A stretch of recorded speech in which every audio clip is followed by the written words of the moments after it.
আলহামদুলিল্লাহ ভাই।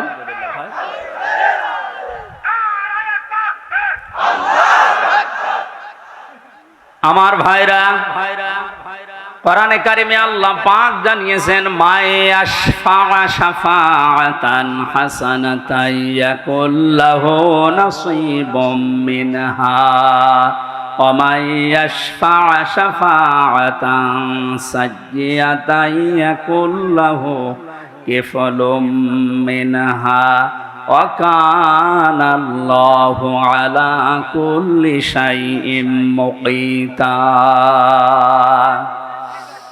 এই পৃথিবীতে কোনো মানুষ যদি ভালো কাজের, সৎ কাজের, কল্যাণমূলক কোনো কাজের সুপারিশ করে, সহযোগিতা করে, রায় দেয়, ভোট দেয়, সাপোর্ট করে, সমর্থন জানায়, ওই লোকটা ভালো কাজ করে যে সওয়াব পাবে, আপনি ওই ভালো কাজে শুধু রায় দেওয়ার কারণে, সাপোর্ট দেওয়ার কারণে একই সওয়াব পেয়ে যাবেন। সুতরাং এই সুযোগ কিন্তু সামনে আসতেছে, ভালো কাজ করা যায় যে সমস্ত মানুষের দ্বারা। আপনি যদি ওই জায়গায় যেতে না পারেন, যারা ভালো কাজ করবে এদেরকে আপনি অন্তত সাপোর্ট দিয়ে, সহযোগিতা করে, রায় দিয়ে হলেও এগিয়ে যাবেন। লোকটা ভালো ভালো কাজ করে যত সওয়াব কিয়ামতে নিয়ে উঠবে, আপনি শুধু রায় দেওয়ার কারণে কিয়ামতে ওই সওয়াব নিয়ে উঠতে পারবেন? পরবর্তী শব্দ দেখেন, ওমাই ইয়াশফা শাফাআতান সায়্যিআতান ইয়াকুল্লাহু কিফলুম মিনহা। কোন মানুষ যদি অন্যায় কোনো কাজ করে আর ওই কাজে যদি কেউ সাপোর্ট দেয়, রায় দেয়, ভোট দেয়, সমর্থন জানায়, খুশি হয়, ওই লোকটা অন্যায় করার কারণে যা পেয়েছে আপনি শুধু খুশি হওয়ার কারণেই তাই পাবেন। এত জুলুম নির্যাতন দেখার পরও যদি কোনো মানুষ জালেমের পক্ষে রায় দেয়, ওই জালেম কিয়ামতে যেভাবে উঠবে আপনাকে আল্লাহ ওইভাবেই তুলবে। যেন আপনাকে আমি বাঁচাতে চাই, আপনি তো অত বড় জালেম না, এজন্য আপনাকে আমি বাঁচাতে চাই, কোন জালেমের পক্ষে থাকবেন না। নবীজি বলেন তোমার ভাই জালেম হোক আর মজলুম হোক তাকে সাহায্য করো। সাহাবী বলেন হে নবী, আমার ভাই যদি মজলুম হয় তাকে তো সাহায্য করা যায়, কিন্তু জালেম হলে তাকে সাহায্য করব কিভাবে? নবীজি বললেন তোমার ভাই যদি জালেম হয় তাকে তোমার দায়িত্ব এই জুলুম থেকে ফিরিয়ে রাখা, এইটাই তাকে সাহায্য। সুতরাং জীবন দিয়ে যে মানুষগুলো জালেমের কবল থেকে আমাদেরকে মুক্তভাবে এই দেশে বিচরণ করার সুযোগ দিয়ে গেল, এই মানুষগুলো কিয়ামতের দিন যেন শহীদ এই শব্দ নিয়ে উঠতে পারে, বলেন আমিন। ময়দানে মাহশারে আমলনামাটা, কিতাবটা যখন আপনার হাতে আল্লাহ তুলে দেবে, বলবে তুমি নিজেই যথেষ্ট, জান্নাতে যাবে না জাহান্নামে যাবে। আমি আমার ঈমান থেকে কথা বলছি, কারো দিকে না তাকিয়ে এবার নিজের দিকে আয়াতের সাথে মিলিয়ে বলেন তো, এখনই যদি মারা যান আর এই বইটা যদি আপনার সামনে তুলে ধরে বলে বল হামজা তুই এইটা পড়ে যা, জান্নাতে যাবি না জাহান্নামে যাবি? কাবা শরীফ যখন তাওয়াফ করে মানুষ, আমি 16 সালে গিয়েছিলাম, গত বছরও গিয়েছি, বাস্তবতায় যেটা দেখলাম, ষষ্ঠ চক্করে মানুষ একটা দোয়া পড়ে আল্লাহর কাছে, আল্লাহুম্মা ইন্না আলাইয়া হুকুকান ফীমা বাইনি ওয়া বাইনিকা। কাবার সামনে নিয়ে বলে রব্বুল আলামিন তুমি আমার মালিক, আমি তোমার গোলাম, তোমার ভেতরে আমার ভেতরে বহু দেনা পাওনা আছে, আমি বান্দা হিসাবে, দাস হিসাবে, গোলাম হিসাবে যা যা পাবো তুমি সেই বীর্য থেকে শুরু করে হামজা বানিয়ে সব দিয়ে দিয়েছো। আমি উল্লেখ করার মতো কিছু ছিলাম না। হাল আতা আলাল ইনসানি হিনুম মিনাদ দাহরি লাম ইয়াকুন শাইআম মাযকুরা। মানুষ কি একটু চিন্তা করে না যে জন্মের আগে, এই পৃথিবীতে আসার আগে উল্লেখ করব এমন কোন বিষয় লোকটা ছিল না? আজকে সভাপতির নামের নিচে দেখলাম লেখা বিশিষ্ট ব্যবসায়ী আলহাজ নুরুজ্জামান মুন্সি, কত সুন্দর নাম দিয়ে পেছনে ডিগ্রি লাগিয়ে দিয়েছে, উনি এই কাজ করে খায়। বয়স যদি এখন 60 বছর হয়, 61 বছর আগে এই নাম গন্ধ পৃথিবীর মানুষ জানতো। বলেন বলেন, শুধু এতটুকুই না, বাবার বীর্য যখন মায়ের রেহেমের ভেতরে দ্রুত গতিতে পাস হয়, আল্লাহ পাক বলেন ওই দিকে একটু তাকাও, ফালিয়ানজুরিল ইনসানু মিম্মা খুলিক, খুলিকা মিম্মা ইন দাফিকিন ইয়াখরুজু মিন বাইনিস সুলবি ওয়াত তারাইব। মানুষকে নজর করে দেখে না কি জিনিস দিয়ে তাকে বানালাম। বাবার স্ফলিঙ্গ দিয়ে দ্রুত গতিতে বের হয়ে যাওয়ায় না পাক পানিটা মায়ের রেহেমের ভেতরে জমা হয়। এই যে সলবন এবং তারাইব দিয়েছেন আল্লাহ। সলবন বলা হয় বাবার লজ্জা স্থান, তারাইব বলা হয় মায়ের লজ্জা স্থানকে। এই দুইটা শব্দ আমি তাফসীরের ভেতরে ব্যাখ্যায় পেয়েছি। আল্লাহ বাবার ক্ষেত্রে এক বচন দিয়েছেন, মায়ের ক্ষেত্রে বহু বচন দিয়েছেন। কেন দিলেন? তাফসীরে তাবারি মুফাসসিরে আয়াতের এই সলবন আর তারাইবের ব্যাখ্যা করতে গিয়ে লিখেছেন, পৃথিবীতে মানুষকে নিয়ে আসতে বাবার চাইতে মায়ের কমপক্ষে 3 গুণ কষ্ট বেশি হয়। এটা এখানে যত পুরুষ মানুষ আছি আমরা, সর্বোচ্চ 45 ইউনিট কষ্ট যদি আমাদের শরীরের ভেতরে কেউ এনে দেয়, আমি সঙ্গে সঙ্গে মারা যাবো, আর সহ্য করতে পারবো না। বিজ্ঞান জানিয়েছে পৃথিবীতে হামজাকে দুনিয়ায় আনতে তার মায়ের কমপক্ষে 57 ইউনিট কষ্ট সহ্য করা লেগেছে। 45 আসলে আমরা মারা যাব, অথচ উনি সহ্য করেছিলেন 57 ইউনিট। প্রতিটি জিনিস পরিমাপ করার একটা যন্ত্র আছে, কষ্ট মাপ দেওয়ার জন্য একটা যন্ত্র আছে, এটা ইউনিট দিয়ে মাপা লাগে। এই যে এই প্যান্ডেলটা যদি আপনাকে আমি মাপ দিতে বলি, দাড়ি পাল্লায় তুলে দেবেন কি দিয়ে? ফিতা লাগবে, গজ লাগবে, টেপ বলেন, এটা দিয়ে মাপতে দিলে আপনি মাপতে পারবেন এটা কয় গজ। পৃথিবীতে প্রতিটি জিনিস মাপার আলাদা আলাদা যন্ত্র আছে না নেই? কষ্ট মাপার জন্য 45 থেকে 57 আপনি হিসাব করেন। এতগুলো কষ্ট সহ্য করার পরেও শুধু শেষ করেননি। সূরা হাক্কাত 15, 16, 17, 18 এই আয়াতগুলোর তাফসীরে পেয়েছি, হামালাতুহু উম্মুহু কুরহা ওয়া ওয়াদাআতুহু কুরহা ওয়া হামলুহু ওয়া ফিসালুহু 30 শাহরা ইলা আখিরি আয়া। আল্লাহ পাক বলেন তোর মা তোকে কষ্টের পরে কষ্ট সহ্য করে পেটে বহন করেছে, শুধু এতটুকু শেষ করেনি, ডেলিভারির যে কষ্টটা এটাও সহ্য করেছে, এতটুকুও শেষ করেনি, 2 থেকে 2.5 বছর পর্যন্ত বুকের দুধ খাওয়িয়েছে। কোন মানুষ যদি এই পৃথিবীতে বলে মায়ের কষ্ট ঋণ আমি শোধ করে দেব, বিশ্বনবী জানিয়েছেন জন্মের পরে যে 1 ফোঁটা দুধ তোমার মুখে মা দিয়েছিল, ওই ঋণটাও কিয়ামত পর্যন্ত শোধ হবে না। মায়ের এই কষ্টের কথা শোনার পরে যে মানুষগুলোর ভেতরে আবেগ আপ্লুত হয়ে মায়ের কথা মনে হচ্ছে যে এই কষ্ট সহ্য করেছে আমার মা, অবশ্যই তাদের উচিত হবে আল্লাহর ইবাদতের পরে মা বাবার দিকে খেয়াল করা, তাদের খেদমত করা। কোরআনে কারীম জানিয়েছে ওয়াকাদা রাব্বুকা আল্লা তা'বুদু ইল্লা ইয়্যাহু ওয়া বিল ওয়ালিদাইনি ইহসানা। এদিকে তাকান। আল্লাহ আদেশ দিচ্ছেন, আমি রায় দিয়ে দিলাম। রায় দিচ্ছেন কে? আমি রায় দিয়ে দিলাম, লিখে দিলাম। এই যে কসম মানে ফয়সালা করে দেওয়া, রায় দেওয়া, লিখে দেওয়া, সিদ্ধান্ত জানানো। আমি আল্লাহ সিদ্ধান্ত নিয়েই ফেলেছি, রায় দিয়ে দিয়েছি যে আমার ইবাদতের পরে আর কারো ইবাদত করা যাবে না, আর মা বাবার খেদমত করা লাগবে, তাদের পেছনে খরচ করা লাগবে।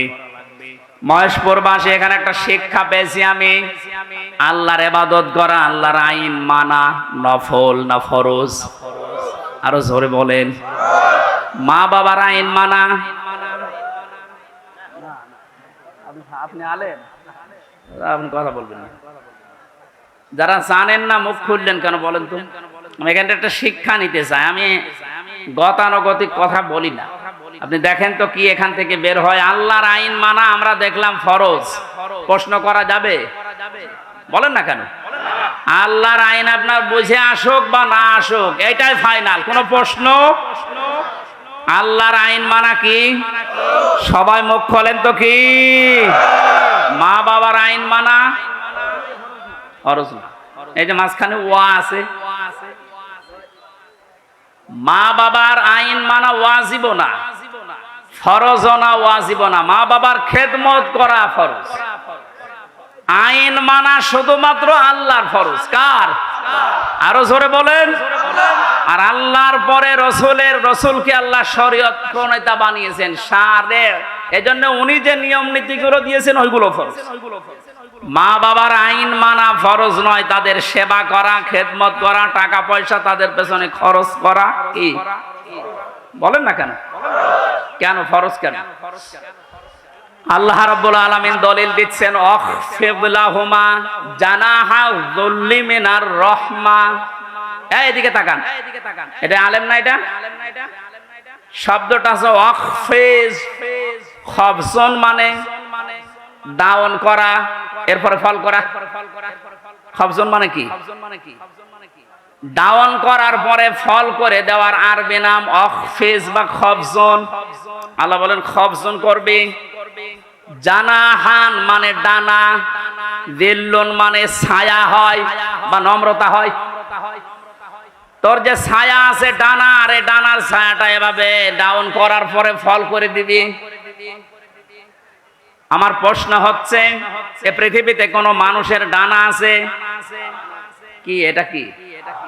তাহলে আল্লাহ এখানে এদন দিত বা আউদুদা দিত, এ শব্দ না দিয়ে জানাহুন পাখির ডানা আল্লাহ আমাদেরকে দিলেন। আল্লাহ মনে হয় জানে না তাই?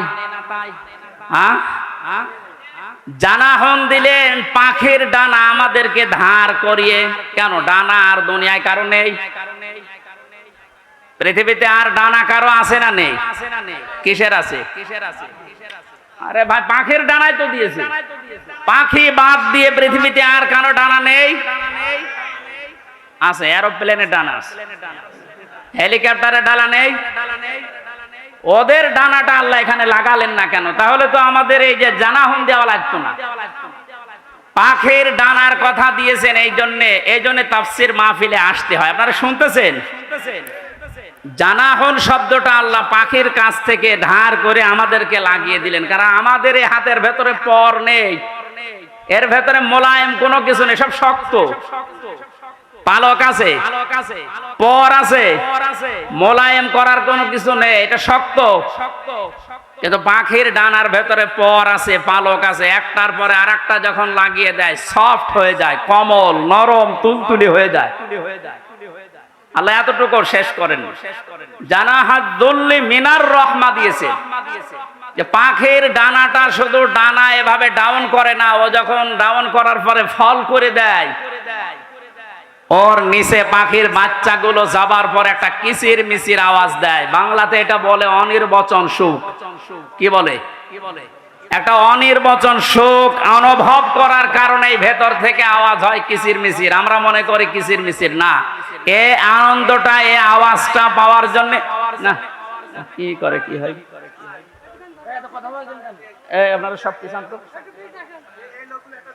এত আস্তে পিছালে হবে না, আরো পিছান, পিছান, আরো পিছান, আরো পিছান, যান, আরো এক হাত যান। এই ছেলে, যাও যাও যাও, চেয়ার সরানো লাগবে না, তুমি নিজে সরো।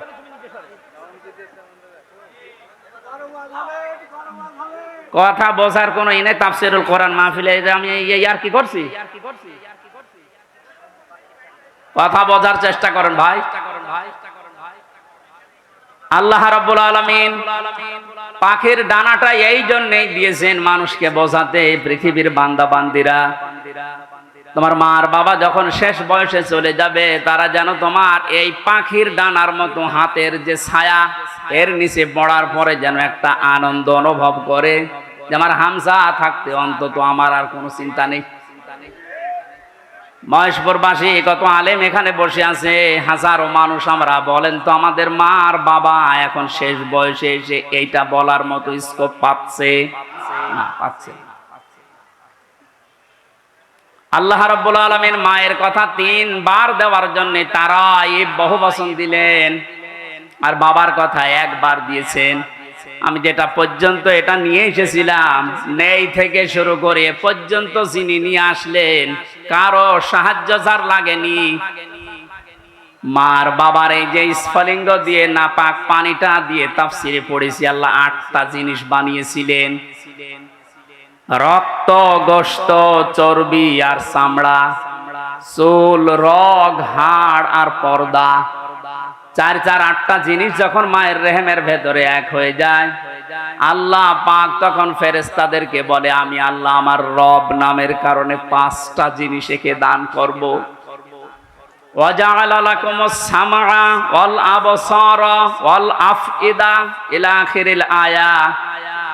সূরা নাহলের 78 নম্বর আয়াতের মাঝের অংশে আল্লাহ জানিয়েছেন, শ্রবণ শক্তি, দর্শন শক্তি, বাক শক্তি, আকেল শক্তি আর ঘ্রাণ শক্তি, এই 5টা আমি আল্লাহ নিজে তাকে দান করেছি।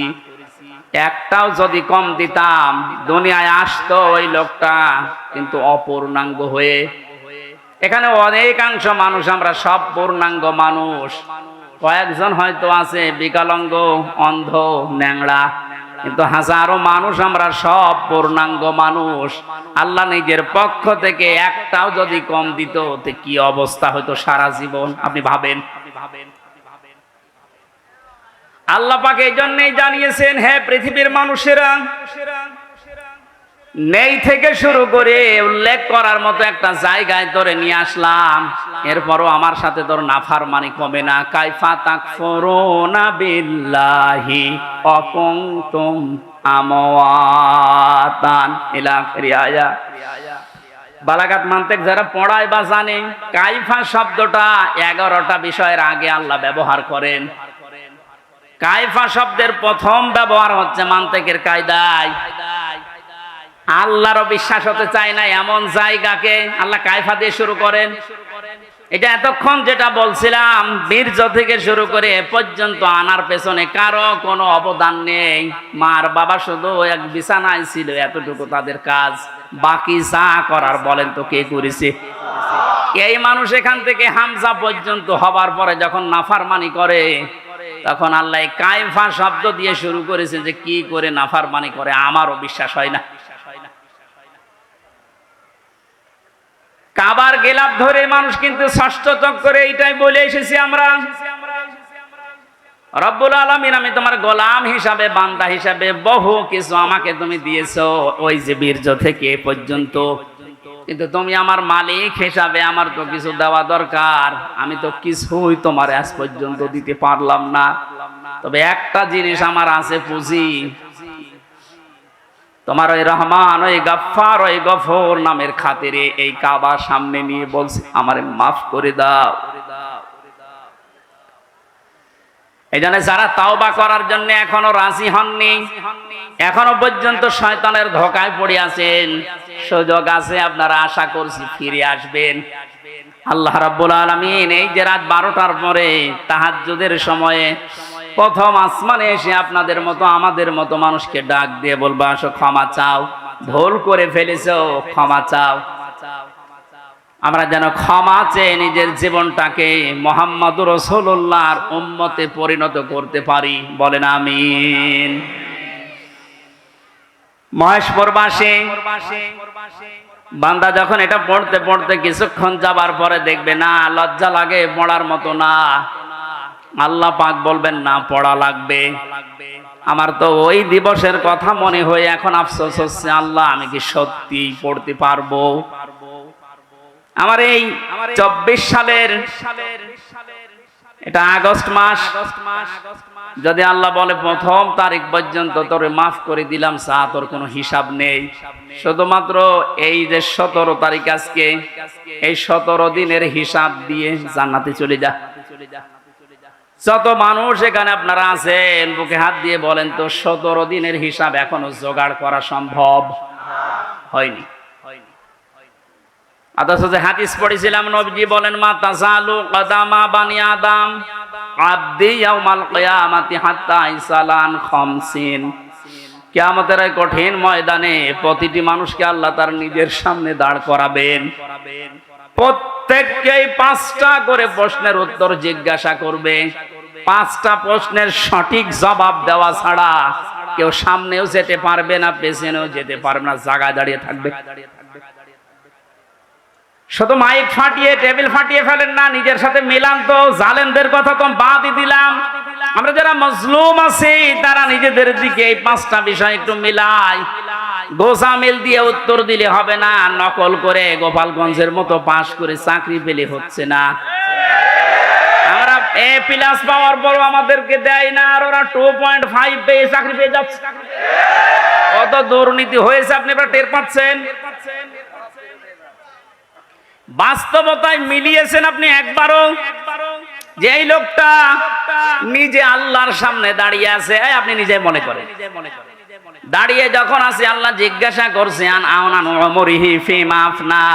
হামজা বলো তো দেখি, একটা জীবন দিয়েছিলাম 60 বছরের, এই 60 বছরে কি করলে, জবাব সঠিকটা দাও।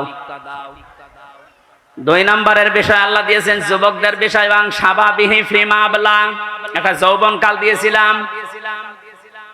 15 থেকে শুরু করে 45 বছরে যে বিশাল একটা যৌবন কাল, এটা কোন কোন কাজে লাগিয়েছে বলো? আর যেহেতু যুবকদের কারণে এই দেশটা স্বাধীন হয়ে গেল, এই যুবকগুলো নাই পার পেয়ে যাচ্ছে। আমরা যারা যুবক আছি এই স্বাধীন দেশে এখনো পর্যন্ত পরিবর্তন হচ্ছে না। কি জবাব দেব বলেন? আমার কিন্তু 60 বছরের ভেতরে যৌবন কালটা ছিল। আল্লাহ আলাদা করে যৌবন কালের কথা নবীজি বললেন কেন? এই কারণেই জানিয়েছে, কারণ যুবকদের দ্বারাই সব কিছু পরিবর্ধন করা সম্ভব, যেটা আমরা দেখতে পেলাম। এই যুবকদেরকে আমি আজকে এই মাহফিলে আহ্বান জানাই। শুধু এইটাই না, যেহেতু পরিবর্তন হওয়া আরম্ভ হয়েছে, সংস্কার হওয়া শুরু হয়ে গেছে, আগামীর বাংলাদেশকে ইসলামের হাতে তুলে দিয়ে আপনারা ক্ষান্ত হবেন। যুবকরা যদি ইচ্ছা করে এটা করা সম্ভব কিনা বলেন তো?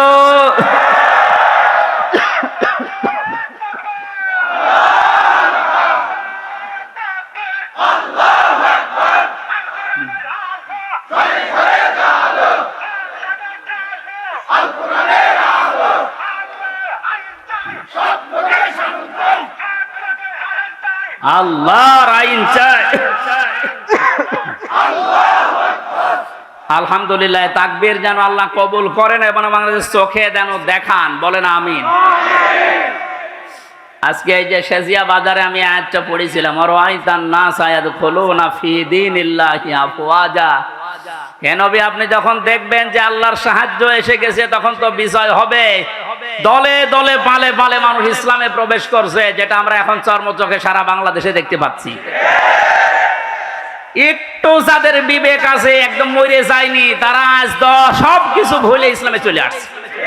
কারণ ইসলামের মালিক ওরা জানে যে দেশে জামাত ইসলাম শিবির চরমনা, এরা না, ইসলামের মালিক কে? আর যারা আমরা আছি, আমরা ইসলামের খাদেম। সুতরাং ইসলাম প্রতিষ্ঠা করতে গিয়ে, ইসলাম কায়েম করতে গিয়ে বিকাল 5টার আগে কাউকে আমরা আর ষড়যন্ত্র করতে দেব না ইনশাআল্লাহ। এই যে বিচারপতির নামে কলঙ্ক, মানব জাতি হিসাবে একদম কুলাঙ্গার এই যে মানিক, বিচারপতির নাম নিলাম এই কারণে, নাম নিয়েও গোনা হবে, কারণ এ মানুষের পর্যায়ে পড়ে না। ইসলামকে এই দুনিয়া থেকে মিটানোর জন্য বিশেষ করে বাংলাদেশ থেকে যারা ভূমিকা পালন করেছে বেশি, তার ভেতরে এই অবৈধ বিচারপতি একজন। ওর কথাবার্তারা শুনলে শয়তান পর্যন্ত হাসে, বলে আল্লাহ তুমি আমারে শয়তান বানিয়েছ। এটা চোখে দেখোনি? আমি মাঝে মাঝে ওরা দেখি আর ভাবি আমি তো শয়তান দেখি না, যদি দেখতাম মনে হয় এরকমই হতো, একটা টাটকা নির্ভেজাল শয়তান। সুতরাং এরকম শয়তানের অনুসারী যারা আছেন, তুরিন আফরোজ থেকে বহু শয়তানকে 15 বছর দেখলাম। এখন ইসলামের যে উর্বর ভূমি বাংলাদেশে হচ্ছে, চলছে, কায়েম হওয়ার পথে, বাধা দিতে আসলে কিন্তু বিকাল 5টার আগে কোনো ছাড় নেই। এটা তো গেল কামলাদের। আর যিনি জমির মালিক এই যে বসে আছে, উনি যদি এসে দেখে সব ধান নষ্ট করে ফেলেছে, এরপরে উনি কিছু বলছে না, তার মানে ওনার কোনো শক্তি নেই।